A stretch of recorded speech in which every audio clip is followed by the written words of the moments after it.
Welcome to the Navy SEAL Mindset. This is episode 025, and I am your host, William Branham, retired Navy SEAL sniper instructor, business consultant, high-performance coach, leadership coach, all those other things. Anyway, in this episode, I did an episode on another podcast about a book that I am writing with a friend of mine, and the name of the book will be called Mission Ready: How to Train High-Performing Teams. And in that episode, or in that podcast that I recorded earlier today, we talked about 3 leadership lessons from the battlefield. So the co-author and co-host of the other podcast, her name is Brenda Neckvaddle. She's an HR professional, and she does a bunch of other stuff. And again, we're writing a book together about creating high-performance teams. And again, the name of that book is Mission Ready. And in that book, I really talk about training leaders to lead in a gunfight. So being in a gunfight is the most stressful leadership scenario you could possibly be in. And so if I can train young leaders to lead in a gunfight, I can train new and old leaders to work in pretty much any environment. And so that's what that's all about. And so anyway, today, we talked about 3 leadership lessons from the battlefield, and I thought, why not bring those same lessons over here and see what I can deliver on this side. So I think the theme of this episode is going to be something along the lines of let them have it your way. Let them have it your way. So where I got that line from, I didn't make it up myself. I had a leader in the SEAL teams. His name was Mike Hayes. He went to the Naval Academy. He later went to Harvard Business School for his, I believe, his graduate degree, and the Navy paid for it. And then he later on became a White House fellow, and then later became this commanding officer of SEAL Team 2. But after he graduated Harvard, he came to SEAL Team 10. He was the operations officer, and I worked directly for him as the operations senior chief. One of the things that he said was, my favorite class at Harvard was the class on negotiation. And, he said his definition of negotiation, what he got out of that was let them have it your way. Let them have it your way. And so Mike later worked it out to hire his Harvard professor to come down to the SEAL teams and train us on negotiation for 3 days. And it's funny because team guys, Navy SEALs, I'm sure Green Berets and MARSOC guys and Rangers, we're all a little bit different. And that professor said that he has never in his 30 years of teaching negotiation had people negotiate the way that we did. Like we absolutely did. We broke every rule that is out there in negotiation. And so we had to maybe relearn some stuff, or we just think differently than everyone else.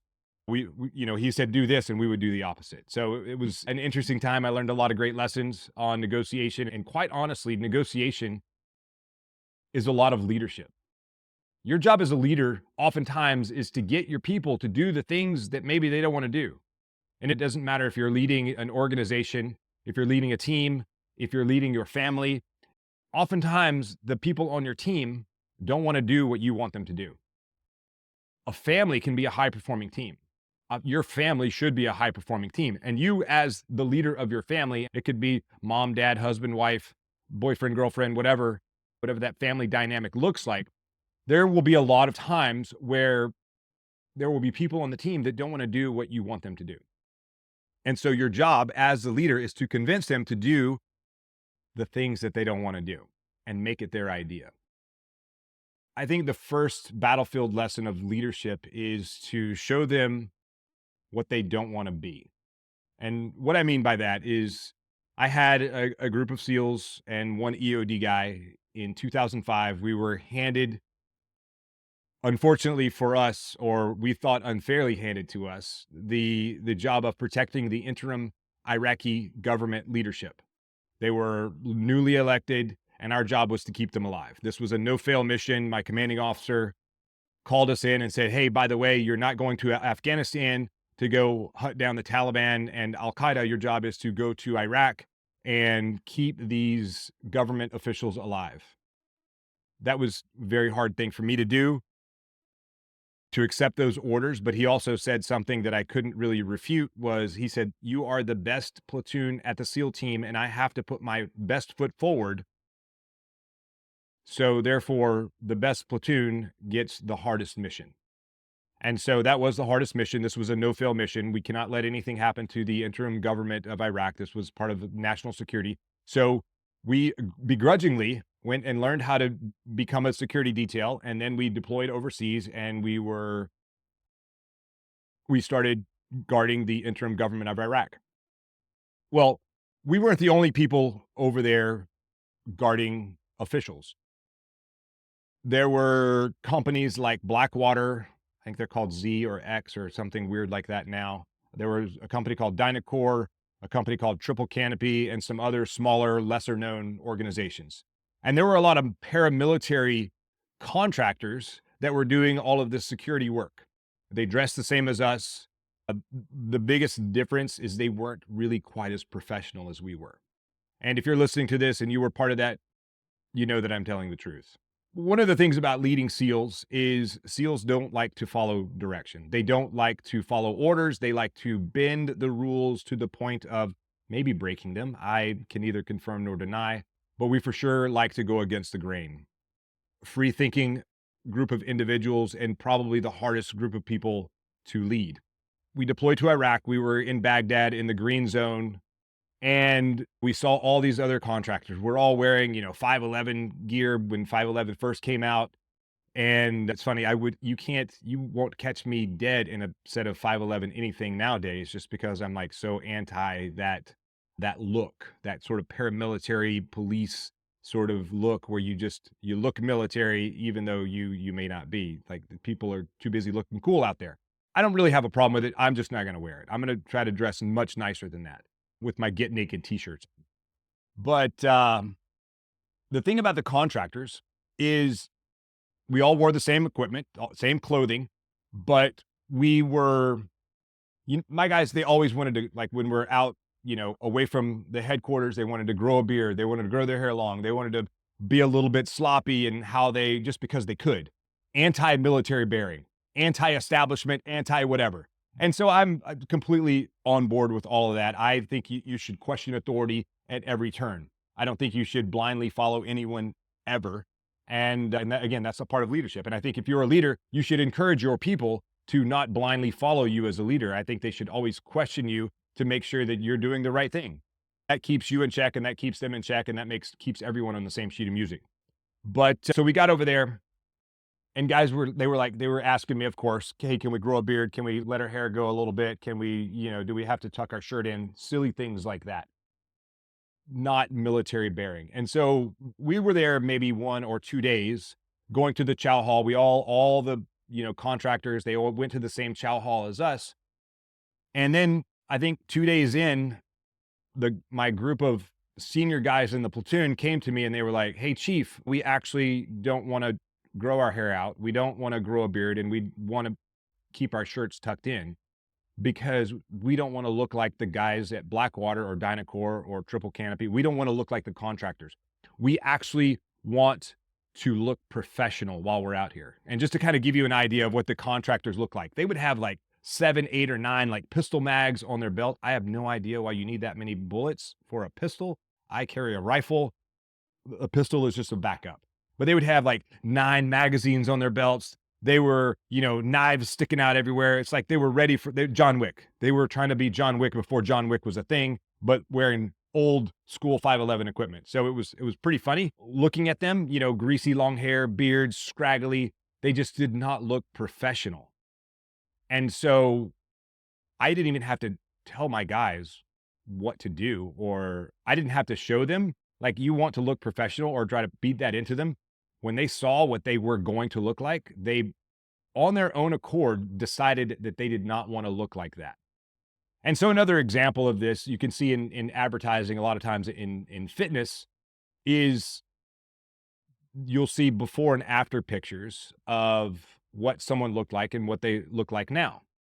And the reason for that, one of it is social proof on kind of the marketing side, but it's also a leadership thing. It's showing you what you don't want to look like. If you come and work with me, I will help you get, washboard abs and lose 872 pounds and, have a tiny waist and a big bubble butt, or whatever, or big strapping chest, shoulders, and you're just bulging out of your shirt, when you were, had a dad bod and now you have a rock star bod. Actually, I don't think a rock star bod is the right word. A warrior, the body of a warrior. I think that's much more appropriate for this particular conversation and podcast. But really, your idea as your job as a leader is to show your team what they don't want. And maybe if that's with your family, you find people out in society that maybe kids are acting up and crying and screaming, and you just, you look over to your kids and you say, do you want to be like that? Do you want to act like that? Do you want people to think about you like that? So you show them the negative side of their actions, and they will automatically correct themselves. Unless they're sociopaths and they just want to be complete a-holes, that's a different story. Then you have to address that in a different way. You can lead with a carrot, or you could lead with a stick. And I can tell you without a shadow of a doubt, if you try to lead with a stick in the SEAL teams, that stick will be used on you. And so you always try to lead with a carrot, let them have it your way. Also, in jujitsu, I've trained jujitsu for about a little over 20 years now. I'm still only a blue belt. I don't actually care about the rank. I care about the journey. I care about getting in there, getting a good sweat on, learning new skills, fighting other grown men, and getting my butt handed to me. And sometimes I end up coming out on top. And that's very gratifying. But one of my instructors once upon a time said something very similar to let them have it your way, is let them decide how they're going to lose. All you have to do is defend, wait for them to make a mistake, then you capitalize on it and you get on top and you win. Or you from the bottom, it doesn't matter. In jiu-jitsu, you can win from the bottom, you can win from the top, you can win from the side. It doesn't matter really how you do it. So let them have it your way. Show them what they don't want. I also say the same thing when I'm teaching close quarters combat, and I'm planning on running a few courses this year out in Temecula, California, where I'll bring, there's an obstacle course out there. There's a kill house. We'll do some fighting. I'll teach you how to clear a house, how to protect your family, how to protect yourself in different scenarios. There's a ton of leadership lessons that I teach during these classes. And, when guys show up and they're in a hot hurry to run through the kill house or run through the door, and I try to get them to slow down, one of the things I tell them is like, let the bad guy determine how he's going to die. Don't give him the option of how you're going to die. So again, let them have it your way. Know what the expectation is, know what the end result is that you're looking for, and show your subordinates, the people that you're leading, what you want them to do, what you don't want them to look like. Show them what they actually don't want to look like, and they will automatically change what they're doing to accommodate and actually go in the direction that you want to go. That leads pretty much right into the second lesson from the battlefield. And this was something that I talked to an organization a few weeks ago out in, I won't say where it was, because if any of them are listening to this, they'll hear me, or they'll be able to put this together. But I was talking to some of the employees, and one of them asked me a question. He said, how do I lead up? How do I lead my leaders?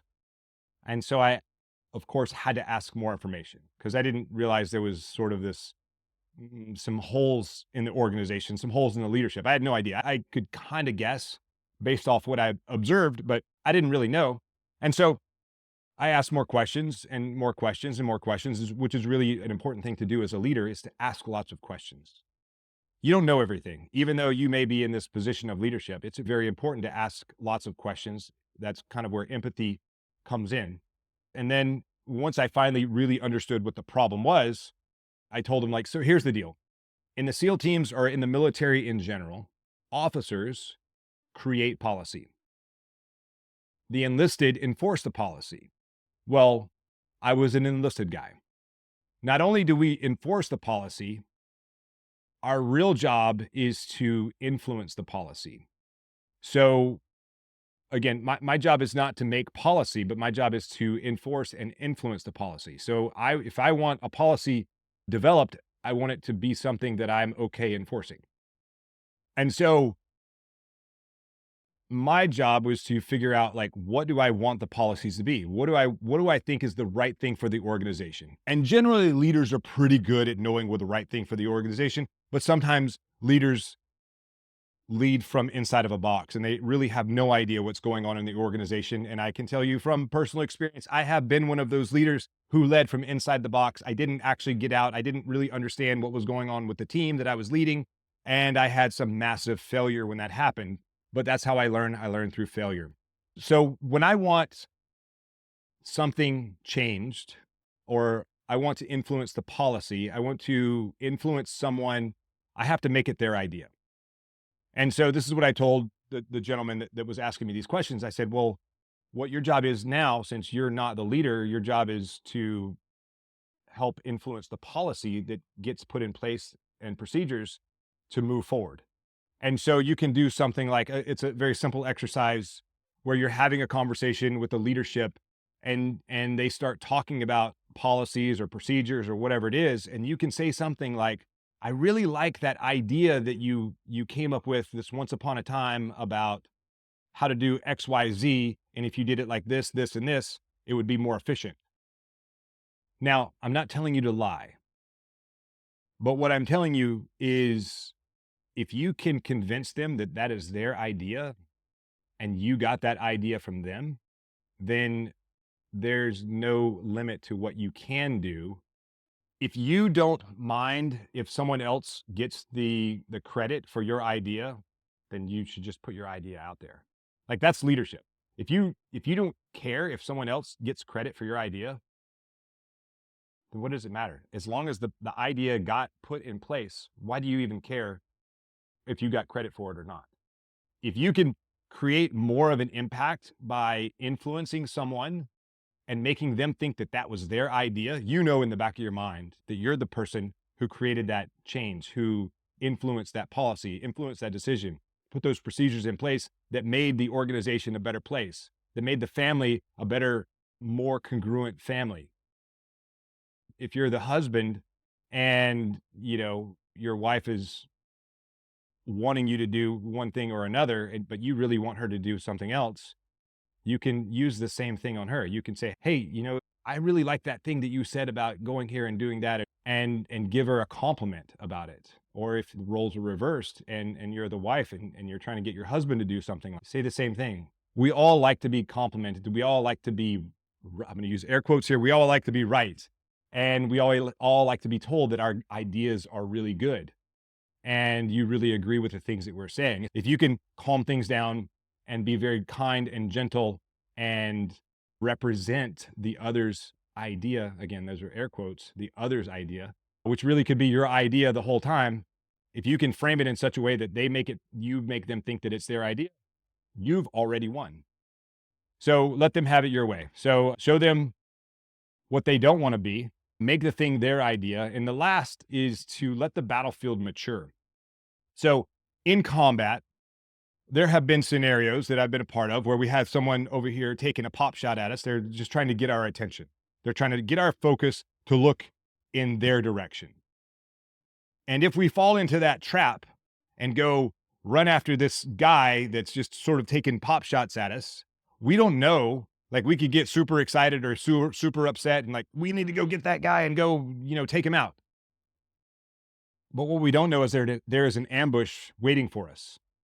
And so an immature team might run after that guy. They might go chase that guy down. And they won't let the battlefield mature. They won't let the things that are supposed to happen on the battlefield happen so you can get more information. So the right thing that we did is we called in aircraft to go check out that guy. Let's check out the area. What else is going on around there? Is it safe for us to drive that way? Turns out there were IEDs on the road to where that guy was. They saw us. They knew we were coming. And then they also had an ambush set up for us. So what we did is we stayed where we were. We called in some jets. We dropped bombs on that guy. We dropped bombs on the bad guys. And we later found the IEDs in the road, which for sure would have killed a lot of us. So what we didn't make a quick reaction to the scenario that was immediately presented to us. We stopped, we waited, we let the battlefield mature, we let the battle mature. We let things happen that were supposed to happen. We didn't fall into the trap. And therefore, we ended up winning at the end of the day. The same thing happens in your life. Maybe you have an employee that maybe showed up late, or maybe he got a DUI or something like that. And then, the leadership just wants to make these like huge policy changes or procedure changes based on one small incident. And, I like to call it knee-jerk reaction. I think we saw this a lot in the 2020 through 2023 C-19 pandemic, where the leaders in charge of our country were very staunch on one viewpoint. And then at some point, and no other viewpoint was accepted. And then at some point, they made a big shift kind of in the opposite direction. And then they were still, no other viewpoint was allowed. When I saw that no other viewpoint was allowed, I knew very quickly that this was a form of control. So what I had to do as an individual, as a citizen of this country, was to let the battlefield mature.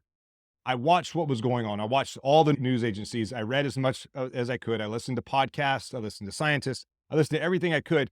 I let the battlefield mature before I made any decisions, whether I'm going to take a jab or not, or what was really going on in the world. And the thing that really resonated for me was that the leadership refused to listen to any other point of view. It didn't matter if it was from a scientist, from an expert, if it was from anyone. And what we know now is, all of that was just a means of control. That was just a means to, it was a means of control. I mean, that was leading with a stick, not with a carrot. So in that scenario, if the government was leading with a carrot, they would let you make your own decisions rather than mandating everyone get a particular medication, experimental medication or not. And so what I did is I let the battlefield mature so I could see really what was going on the battlefield. Most people just blindly went and got a shot, took some medication, still wear masks around in their car. I'm not judging you. I just think that I couldn't stand wearing a mask on my face anytime, much less alone in my car. And I'm not making fun of those people. I certainly am making fun of those people because they are not leaders. They are sheep and they need to be led. So when you see people like that, your job, my job, is to lead them with kindness, lead them with generosity, lead them with gratitude, thank them for their service, thank them for being safe, but ensure them that they are also safe. I think that's all I have before I start getting all super political and throwing my own opinions out there in the world, because again, they are my opinions. I'm not going to call them facts. I'm going to call them my opinions. But anyway, hope you guys enjoyed this podcast. This was 3 leadership lessons from the battlefield. Again, let them have it your way. It doesn't matter if you're doing jujitsu, if you're, doing close quarters combat, keeping your home safe. If you're leading men in combat, you're leading your family, you're leading your team at work. Show them what they don't want to be. Make things their idea, especially if you're leading up, but also when you're leading down. If you can lead up and you can let the leaders think that it's their idea, the people who are in charge of you, who cares who gets credit for it? And then the last thing is, again, let the battlefield mature. Hope you guys enjoyed this episode. Don't forget to like and subscribe and all that good stuff. Leave a comment. If you agree with what I say, hop over to my Instagram and leave me a comment. If you disagree with what I say, hop over to my Instagram or drop down in the YouTube menu and tell me what you really think. Because you know what? I'm open to criticism. I want your feedback. And if you don't give me your feedback, how will I ever change the way I think? If you think I'm right, awesome, let me know. And tell me why I'm right. So anyway, hope you guys enjoyed this episode on leadership. You guys have an awesome week, have an awesome weekend, whatever time of the week you are listening to this. And no matter what, don't forget to get naked. Talk to you guys soon.